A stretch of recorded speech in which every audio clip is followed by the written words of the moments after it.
Hello, everyone. This is Melanie from Late Beams Treasures, and it's time for another installment of Great Moments in Literature.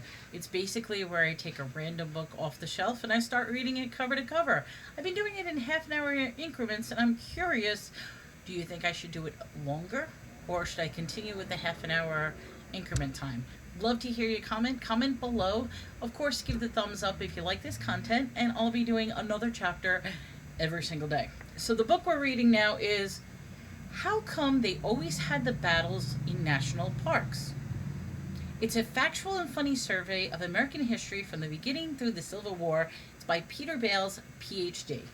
And this happens to be a signed copy. I grew up on Long Island, and he was doing a book reading of this, and I ended up getting a signed copy. So I'm really excited about it. So the question is, how come they always had battles in national parks? We're now on Chapter 2. Chapter 2, Revolution and a New Government. Or, trust me, this will never work. The British colonies prospered and the French were kicked out of North America. But when the British started to give the colonists attitude, the colonists gave attitude right back. And before anybody knew it, revolution. The American War of Independence was bloody and bitter on both sides and extremely inconvenient for anyone trying to run a small farm or business. Against all odds, the colonists won and suddenly realized they weren't colonists anymore. They were Americans. They had a country to create, and it was not going to be easy.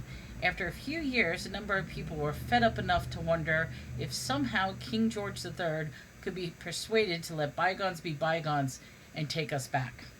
And there's a cute little cartoon, if you could see that cartoon, and it says, "Don't fire until you see the white of their eyes." And of course there's a guy with sunglasses on, and the other guy says, "We're in trouble." The Road to Revolution, or Let's Get Ready to Rumble. Starting in the 1600s, Great Britain and France engaged in a series of wars. At stake was the mastery of Europe, colonial superiority throughout the world, and it was also unclear which side made the best cheesecake. The first three of these wars were indecisive, but the fourth war, called the 7 Years' War in Europe, the British really kicked butt. The American counterpart of the 7 Years' War was called the French and Indian War. Now remember, it's not the French against the Indians. The colonists and British called it the French and Indian War because they were fighting against the French and the Indian allies for control of the Ohio Valley, fertile lands to the west of the Appalachian Mountains. The war began in 1754, and for the first few years, the French really had an upper hand. The British gave command to their forces to General Edward Braddock, who really should have been in a different line of work. When the French ambushed him, Braddock had 5 horses shot from under him before he was mortally wounded. Probably by a French soldier figured out that it might be effective to aim a little higher. Braddock's aide-de-camp during this debacle was a 21-year-old George Washington, who gained valuable military experience, or a polite way of saying he screwed up a lot, that would come in handy in the future. In 1757, William Pitt became Prime Minister of England and declared, "I am sure I can save this country and nobody else can."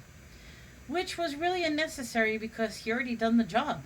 Pitt did send lots of money, supply, and reinforcements into North America and finally called on some generals, Jeffrey Amherst and James Wolfe, who actually knew their business. Wolfe and his men got past French sentries simply by speaking French, proving that the French army did not require IQ tests for its recruitments. Wolfe lost his own life, but the British captured Quebec, and forces led by Amherst secured Montreal. The fighting dragged on for a couple more years, but finally in 1763, the Treaty of Paris was signed, really sticking it to defeating the French. They were forced to give up the Louisiana Territory to Spain, who had been their ally, and all they could say was au revoir as Britain gained the rest of the North American holdings. France did manage to hold on to Haiti, Martinique, St. Lucia, Guadeloupe in the Caribbean, as nice places where they served drinks with umbrellas in pretty little insignificant in the overall picture of North America. C'est la vie. As the French were being defeated, American colonists poured into the Ohio Valley. They proceeded to get the Indians drunk and steal their best lands, businesses as usual, and as far as white settlers were concerned. But Ottawa Chief Pontiac was fed up and determined not to take it anymore. Along with assistant chiefs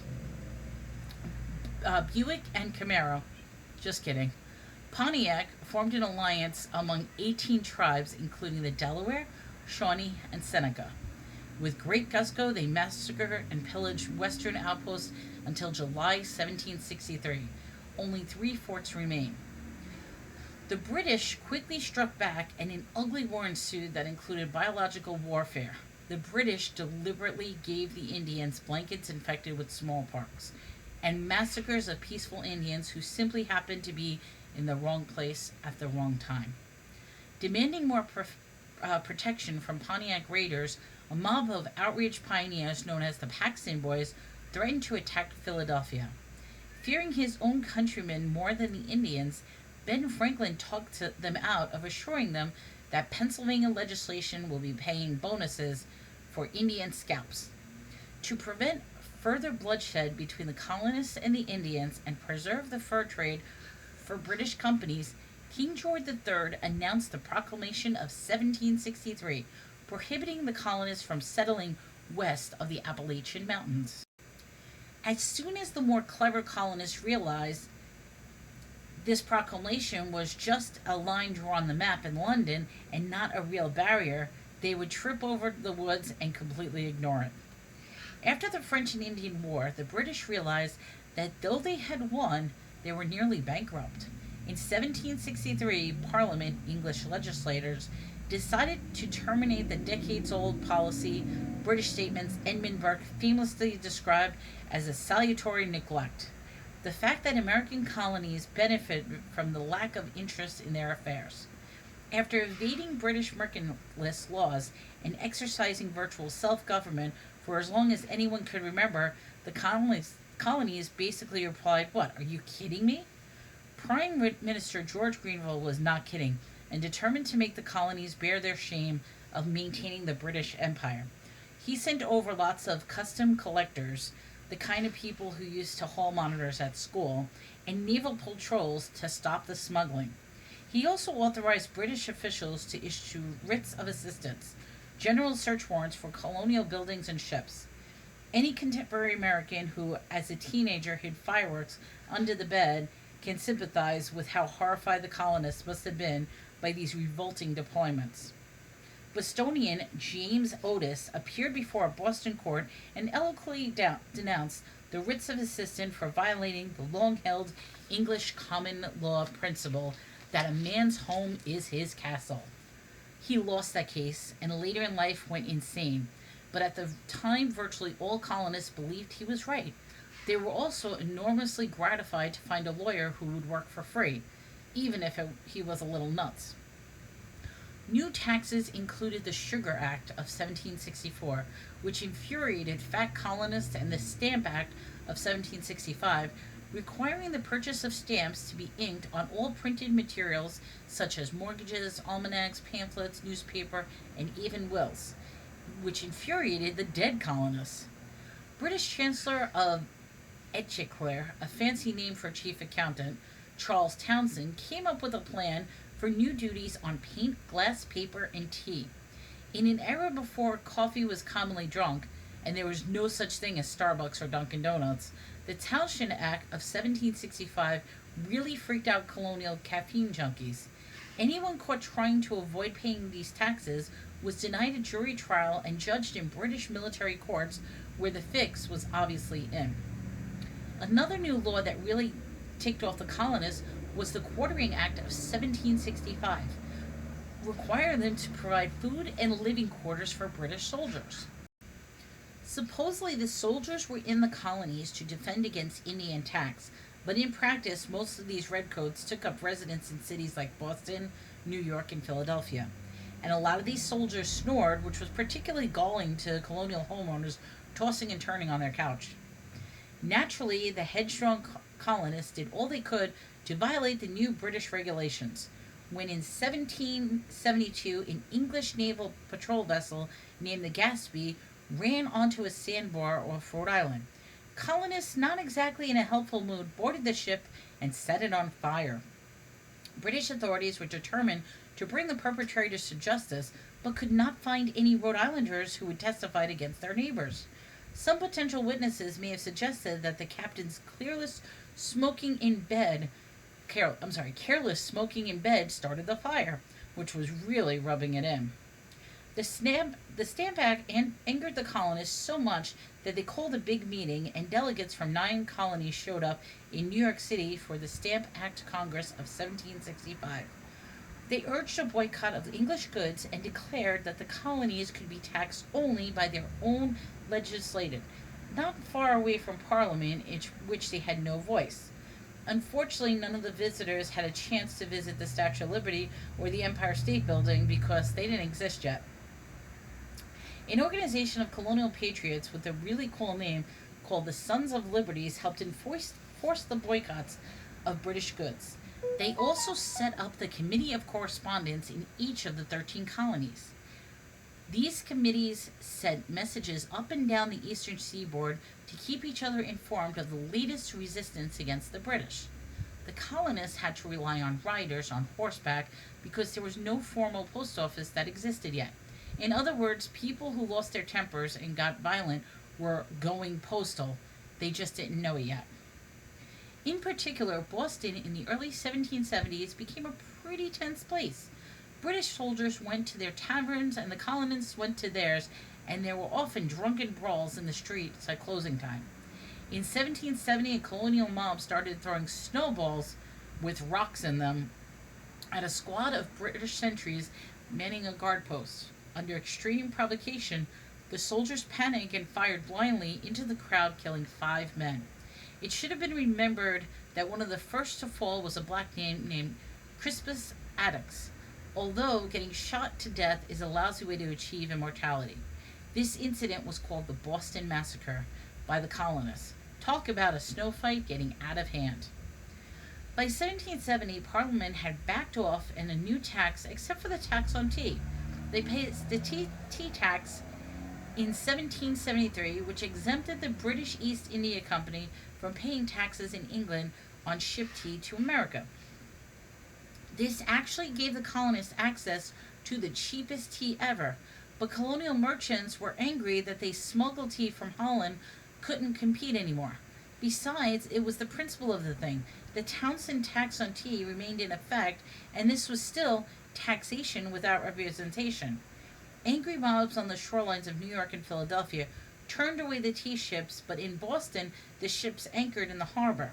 After nightfall, the colonists dressed up as Indians, boarded the ship, and dumped the tea back into the harbor. The Indian garb was a creative way to disguise the lawbreakers. Nobody actually believed they were real Indians, and besides, real Indians would never refer to each other as Nigel and Jeremy. This wanton destruction of British property and rollicking good time for colonial scofflaws became known as the Boston Tea Party. Appalled that the colonists had deposited the tea in the water unaccompanied by cucumber sandwich, determined to punish Massachusetts and assert British authority. Parliament passed a series of harsh measures. The official name for these acts were the Corrosive Acts, but the colonists found so odd that they called them the Intolerable Acts, and with the term usually preceded by an expletive. They certainly didn't call them the Awesome Acts, but in any event, the port of Boston was closed, and until the colonists paid for destroying tea, and no town meetings were allowed without the royal governor's permission. The Quebec Act was instituted at the same time, and although considered intolerable, but losing claims to lands west of the Ohio River, at least the colonists' problems. To present a united front against the Intolerable Acts, 12 colonies, where the heck was Georgia, sent representatives to a Continental Congress in Philadelphia. This meeting is known as the First Continental Congress because later they are going to have another one. Of course, they didn't call it the First Continental Congress at that time because they haven't had a second one yet. In some vein, though, Alexander the Great was just called Alexander when he was an infant. And then, when William the Conqueror's mother did not know William the Bastard was going to successfully invade England in 1066. Anyway, the First Continental Congress demanded an end to the Intolerable Acts and voted in favor of another boycott of British goods. By now, emotions were running so high that the Patriots began training militias and sorting supplies. Most colonists at this point hoped that some sort of combination could be reached with England, but a few radical hotheads were more than ready to call for an independence. Speaking before the Virginia legislature, Patrick Henry declared, "Give me liberty or give me death." In this age before microphones, some people in the back room have thought, "Give me Lillian or give me Beth." But Henry was dead serious, and lots of people were beginning to listen. The American Revolution, or, oh my God, how do you stop this thing? In Boston, the British General Thomas Gage ordered his troops to march out to Lexington to capture Patriot leaders Sam Adams and John Hancock, and then move to the Concord to confiscate military supplies. The British planned to surprise the colonists. The British plan to surprise the colonists failed when the early morning Sons of Liberty on horseback rode around shouting, "The British are coming! The British is coming!" Certainly at that hour wouldn't more consider it than to shout, "Rise and shine! The British are arriving!" But this was no time to worry about good manners. Paul Revere is also remembered for being the one of the riders because his name rhymes neatly with the infamous poem The Midnight Ride of Paul Revere by Henry Wadsworth Longfellow. Actually, William Dawes and Samuel Prescott accompanied as much, if not more, than Revere early that morning. But back in those days, there was no such thing as public relation firms, so few people have ever heard of them. At Lexington, Patriot Minutemen were waiting on the village green. Today, it's an insult when a woman calls a guy a Minuteman, but back then, the term referred to local militia pledged to be ready at a minute's notice. Suddenly, a shot rang out. Nobody knows who fired first, the British or the Americans. It would have been likely ironic if it was some kid behind the barn who let off a firecracker. Anyway, a volley of shots commenced, and the Minutemen were driven off with 8 dead and 10 wounded. The British soldiers next marched to Concord and burned only a small amount of supplies because the Americans had carried most of them off. There was another skirmish, and the Brits turned back for safety of Boston. That's when the real action started. 3,000 or 4,000 American militiamen showed up and fired at the soldiers behind the trees and rocks, and anything else they could use for cover. The redcoats were made perfect targets because they've never experienced any kind of a guerrilla warfare before. By the time they got back to Boston, the British had lost 73 killed and 174 wounded, compared to 49 killed and 39 wounded for Americans. The battles of Lexington and Concord started the American Revolution, and you know what hit the fan. 3 weeks later, Connecticut sent a frontiersman named Ethan Allen to capture a supply of weapons at Fort Ticonderoga on Lake Champlain near the Canadian border. Allen and his volunteers, the Green Mountain Boys, attacked so early in the morning on May 10, 1775, that the British were caught snoozing. On the very same day, delegates gathered at Philadelphia for the Second Continental Congress.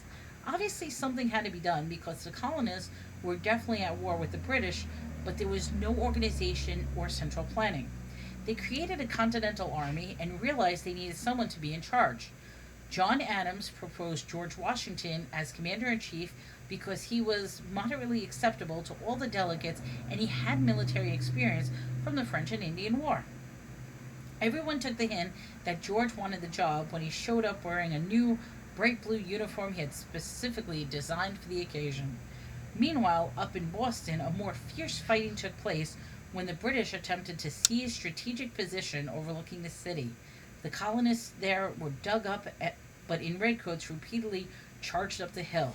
Rebel Colonel William Prescott yelled, "Don't shoot until you see the whites of their eyes," causing considerable confusion when someone else shouted, "He means let them get close and save your ammunition."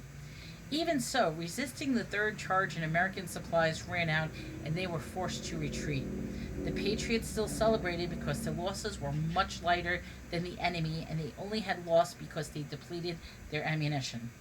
This battle took place on Breed's Hill and is remembered in history as the Battle of Bunker Hill. Sorry, but it's too late to fix this dumb mistake now. At this time, it was unclear to most Americans whether they were fighting for their rights as Englishmen or for complete independence. In July of 1775, the delegates of the Second Continental Congress sent out an olive branch petition to King George III, still hoping a compromise could be worked out. In November, the Americans found out that the king had refused or even read their petition, and no one believed that the dog had eaten it. The fighting went on, defeat at Quebec, but victory when the British forced to evacuate Boston and sail for Halifax in Canada. By summer of 1776, many patriots were given up the idea of ever settling this conflict peacefully. Particularly galling was the British use of German mercenaries, hired soldiers called the Hessians. An English accent was irritating enough, but it is unacceptable to be shot at by foreign words using words like Dummkopf and Bratwurst. A lot of Americans were influenced by the direction of independence by a pamphlet written by Thomas Paine entitled Common Sense. Paine had studied the new idea of enlightenment, an intellectual movement in Western Europe that grew out of the Renaissance when reason replaced religion as a guide to politics, philosophy, and government. Paine argued persuasively that there is something very absurd in supposing a continent to be perpetually governed by an island. Paine even called King George a royal brute, a remark that outraged the British, but many Americans thought an understatement. If it was New York Times bestseller list back then, Common Sense would have been on it. Even parsimonious Americans borrowed a friend copy. On July 4th of 1776, the Second Continental Congress formally adopted the Declaration of Independence. With an official declaration, the Americans hoped they might secure some respect from foreign nations, especially France, which always seemed to be nursing a grudge against England.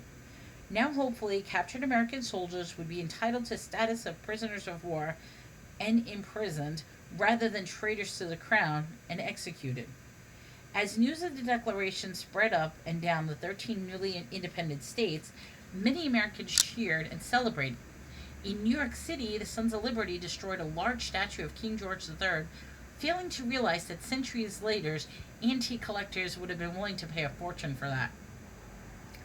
Thomas Jefferson of Virginia wrote most of the Declaration of Independence and based on his ideas of those New English philosopher John Locke. But since Locke had died nearly a century earlier, he was not around to claim any credit. Benjamin Franklin and John Adams also made contributions, and it was rumored that there was a particularly intense discussion over whether the correct word unalienable or inalienable rights. There is no denying that the Declaration of Independence is a beautiful and eloquent document. All men are created equal and endowed by their Creator with certain unalienable rights, especially life, liberty, and the pursuit of happiness. When government becomes a destructive of the ends, it is the right of the people to alter or abolish it and establish a new government that won't be so obnoxious. Today we know the framers of the Declaration of Independence did not intend the term people to refer everybody, but because our founding fathers were all wealthy white men and they were satisfied at least, they had themselves covered. Most historians agree that during the war, only about one-third of the colonies were actually patriots. Another one-third, called the Tories or Loyalists, conservative rich types with business ties to England, stayed faithful to the crown.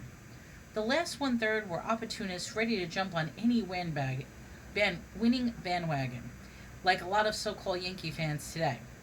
Unfortunately for the real patriots, just around the time of the Declaration was issued, the Continental Army started to lose some major battles. The Battle of Long Island, which took place mostly in Brooklyn, was a disaster, and in September, Washington and his men were forced to abandon New York City.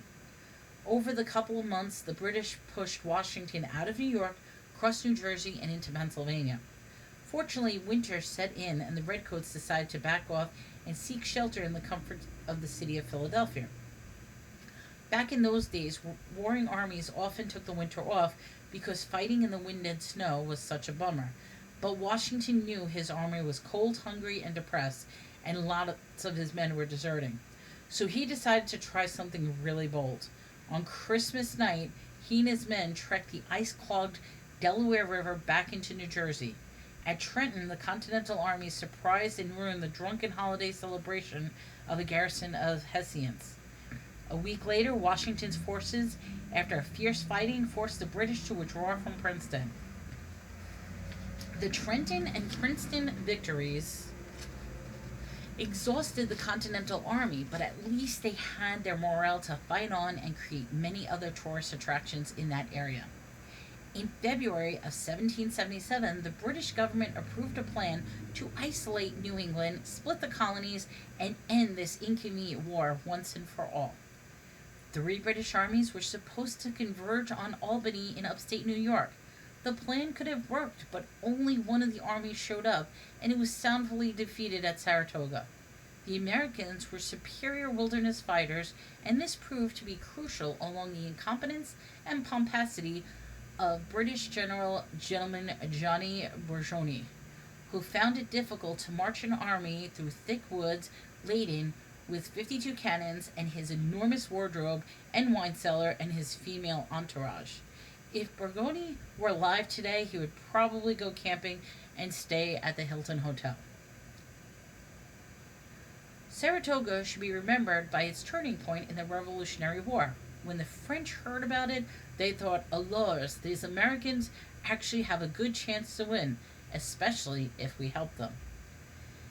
In February of 1778, France signed a treaty of alliance with the United States and started sending Washington lots of men, military supplies, and croissants.